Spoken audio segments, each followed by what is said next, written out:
नई दिल्ली। ट्रेन मध्य प्रदेश के इंदौर से चलकर पटना की ओर जा रही थी। रात में पूरी ट्रेन के यात्री सोए हुए थे। नवंबर का महीना होने की वजह से खिड़कियों से तेज हवा अंदर आ रही थी, जिससे ठंड लग रही थी। इस वजह से ज्यादातर यात्री कंबल या चादर सिर तक ओढ़कर सोए थे। तभी ट्रेन में तेज से झटका लगा और कई यात्री हवा में उछलकर कोच की छत से टकराकर नीचे गिरे।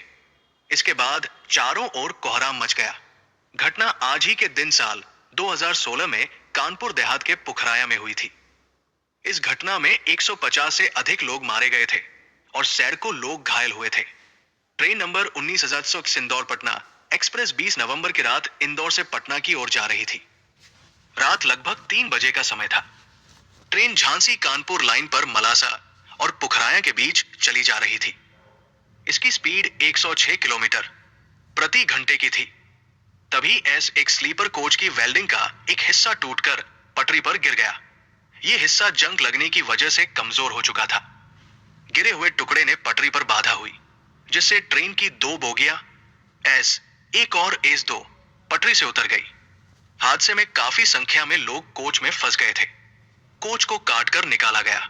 14 कोच ट्रैक से उतरे ये बोगियां फुटबॉल की तरह उछलकर तीसरी बोगी B3 पर जा गिरी, जिससे तेज झटका लगा।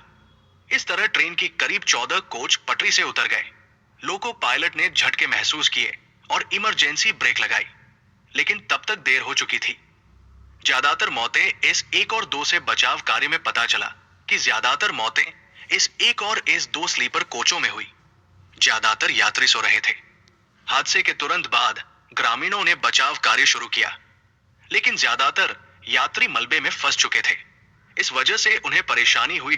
फिर NDRF, डॉक्टरों की टीम और स्थानीय पुलिस ने रेस्क्यू ऑपरेशन चलाया। भारी मशीनरी से मलबा हटाया गया और रेल मोबाइल मेडिकल यूनिट्स तैनात की गई। हेल्पलाइन नंबर जारी किए गए।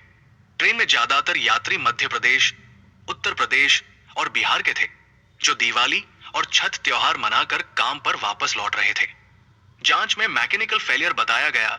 हादसे की जांच CRS को सौंपी गई। रेलवे सुरक्षा आयुक्त CRS की पैनल रिपोर्ट 2020 में जारी ने स्पष्ट किया कि हादसा मैकेनिकल फेलियर की वजह से हुआ। एक कोच की वेल्डिंग जंग और पुरानी दरारों से टूट गई, जो पटरी में फंस गई। रिपोर्ट में ट्रैक फ्रैक्चर की थ्योरी को नकारा गया, क्योंकि हादसे से पहले 4 ट्रेनें आराम से गुजरी थी। NDRF की टीम रात में रेस्क्यू ऑपरेशन में जुट गई थी।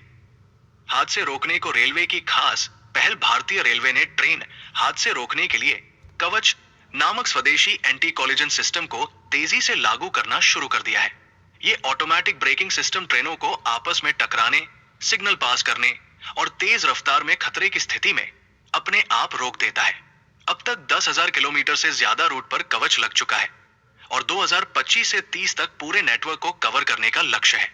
साथ ही automatic block signalling, electronic interlocking और पुराने सिग्नल सिस्टम को अपग्रेड करने का काम भी तेजी से चल रहा है। मानव त्रुटि कम करने पर भी पूरा जोर रेलवे मानव त्रुटि कम करने पर भी पूरा जोर दे रहा है। लोको पायलटों के लिए थकान कम करने के लिए केबिन में एयर कंडीशनिंग, बेहतर सीट और रेस्ट रूम अनिवार्य किए गए हैं।